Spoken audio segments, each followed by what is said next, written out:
Hello and welcome to the show. Yes, we have rebranded.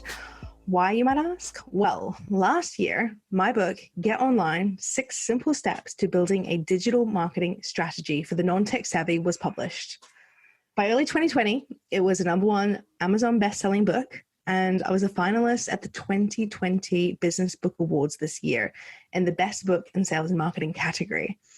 And I thought it made sense for this podcast to act as an extension to the book. So hence the rebrand, Get Online. For a long time, I've been asked to release an audiobook.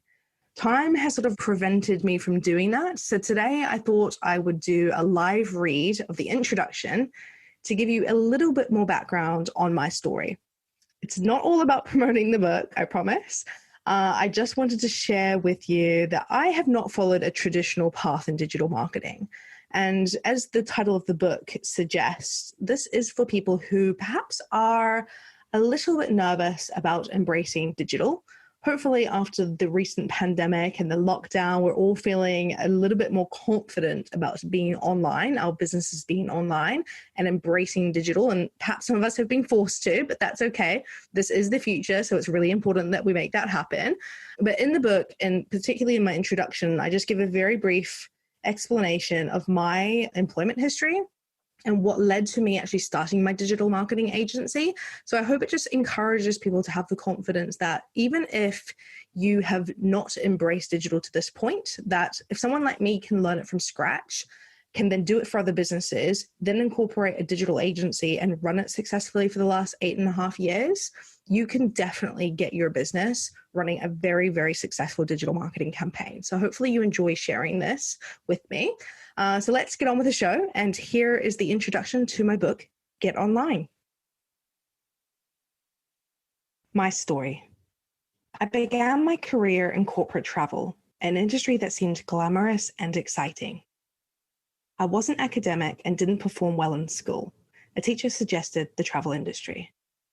As a student who didn't get the grades to apply to university, I was intrigued. Observing successful business people traveling around the world, staying in exclusive hotels, and attending corporate meetings was a life that felt unattainable and fascinating to me. I enjoyed the professionalism it required and the level of service that was expected. Specializing in corporate travel for the banking sector led to jobs based in the financial area of Canary Wharf and bank in the City of London. I thoroughly enjoyed my work for 7 years. Then, in 2008, the credit crunch led to a series of redundancies. It was during this time that I reassessed what I wanted to do with my life. I had frequently looked at marketing jobs in the travel sector, but they had never paid enough to justify the move. However, during this time of financial turmoil, that was no longer an option anyway. There were very few work opportunities out there, and many businesses were buckling down and trying to keep their head above water.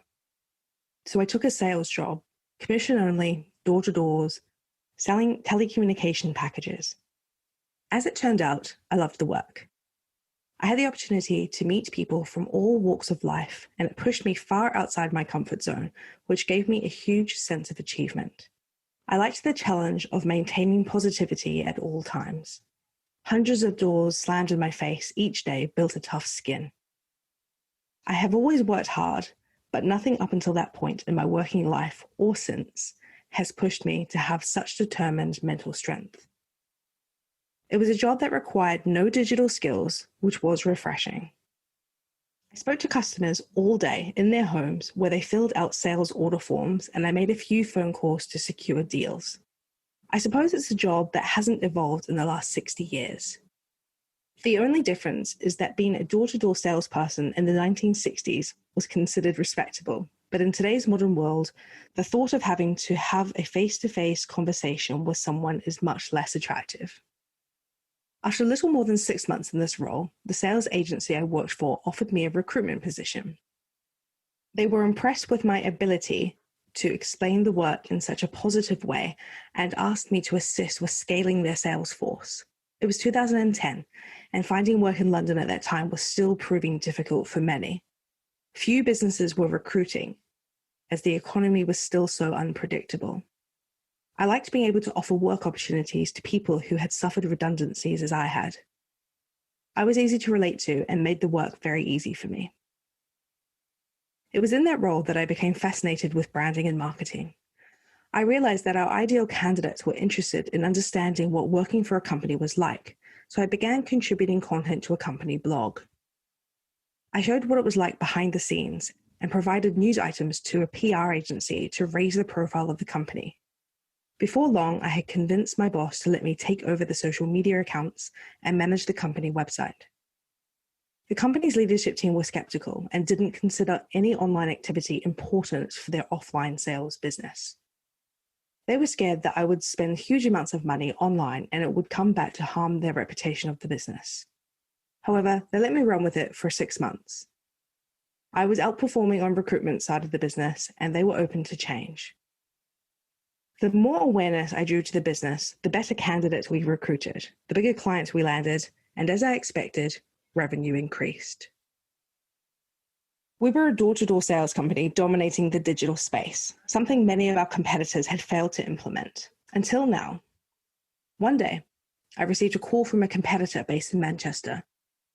He asked what we were doing and how it impacted the business. I explained the series of steps we went through, including improving our image and branding, revamping our website, investing in content and advertising, and building a pipeline around our desired outcome.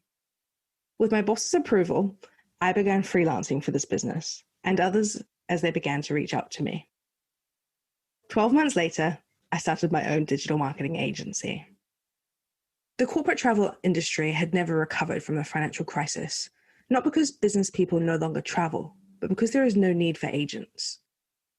The rise of the internet has replaced that role. We all book our own flights and accommodation now. Much as e-commerce has replaced many door-to-door sales roles, customer service and retail jobs. And there are many more industries experiencing the same conundrum.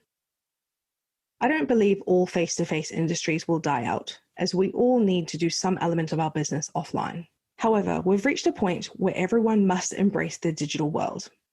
Our clients, suppliers, and customers benefit from observing our digital brands. It helps to build credibility and provides an opportunity for research to be carried out at their own pace. Our modern world, offline to online. Marketing principles haven't changed much over the last few decades, but how we perform marketing has. Digital marketing levels the playing field. Nowadays, a tiny startup company located deep in the Highlands of Scotland can reach the same audience as a multi-billion euro corporation in London. Small businesses can now market intentionally and grow at a rapid pace by utilizing modern technology. As a business owner, you may have a successful business, enjoy talking to customers in person, and receive a steady flow of referrals to your business. So why do you even need to consider digital marketing? The world is changing at a rapid pace. From high-speed internet access to touchscreen smartphones, which allow us to communicate with people around the world, these recent technological developments have changed the way we live our lives. In the modern world, you can't sit on a train or eat in a cafe without being surrounded by people with their eyes fixated on their smartphones. It's estimated that the global internet users have exceeded 4.2 billion. Globalization and technology are accelerating both job creation and destruction. I have experienced both of these things myself. I have lost multiple jobs due to evolving technology, and I have created and built a successful business through utilizing the very thing that caused my redundancies back in 2008. The World Economic Forum estimates that 65% of children currently entering primary school will have jobs that don't yet exist. I find this statistic incredible, yet I fear traditional businesses that operate solely offline will get left behind. I worry that the little guys won't embrace these changes because they cling on to traditional processes. When I launched my digital agency, Brand Active Communications, in 2011, I did so with the ambition to help small to medium-sized enterprises transition their businesses online. SMEs have played a vital role in lifting the UK out of a recession and are responsible for employing over 81% of the UK workforce. It is crucial for small businesses to evolve and keep up with the modern world for the sake of our economy. I am passionate about helping companies embrace new technology and assisting with the development of their digital marketing strategies that take their business in a direction they never dreamed it could. What can digital marketing do for your business? The three most important things it offers business owners are: 1. A cost-effective route to your dream audience. 2. Targeted advertising that you can measure. 3. An opportunity to earn trust through your brand reputation. Perhaps you're happy with your traditional marketing and consider the evolving technology required overwhelming. I'm not suggesting you throw away your traditional marketing approach. No man is an island, and neither is a marketing campaign. Throughout this book, I will walk you through a simple methodology that you can use in conjunction with your existing efforts. Digital marketing can be used to enhance an already successful marketing process. The ability to precisely target, interact with, and measure marketing in real time is a huge advantage and can be used to improve the ROI on your traditional marketing. Additionally, social media allows for real-time posts, interaction, and overall flexibility, which isn't available with traditional marketing. You'll notice I have a passion for traditional offline businesses. I'm not here to convince you that you should change your business model. I'll demonstrate examples of businesses that operate their core businesses offline and have successfully utilized a digital marketing strategy to scale their activities exponentially. You'll meet Warren, a local painter and decorator who has doubled his revenue in 12 months. Seth, the owner of a rent-to-rent property business, who spent less than $1,700 to secure a £39,000 contract. And Flory, the investor who raised $12 million to fund a development project in Liverpool. This book isn't for those satisfied with their existing marketing methods.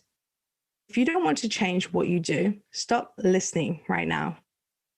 If you're 100% content with the pace that your business is growing, then there's no need for you to continue. This book isn't magical. You won't triple your inbound leads just by reading it. But I will show you the 6 C's of digital marketing that I use every day in my digital marketing business for clients across a range of industries. If you choose to implement these methods in your business, you will gain the attention of your perfect prospect through excellent positioning, attractive branding, and intriguing content. You will obtain more visibility, acquire the contact details of prospects genuinely interested in your business, and find techniques to nurture and educate them. Once you've built trust with these new prospects, you will have the ability to sell to them and enjoy a highly engaged online audience.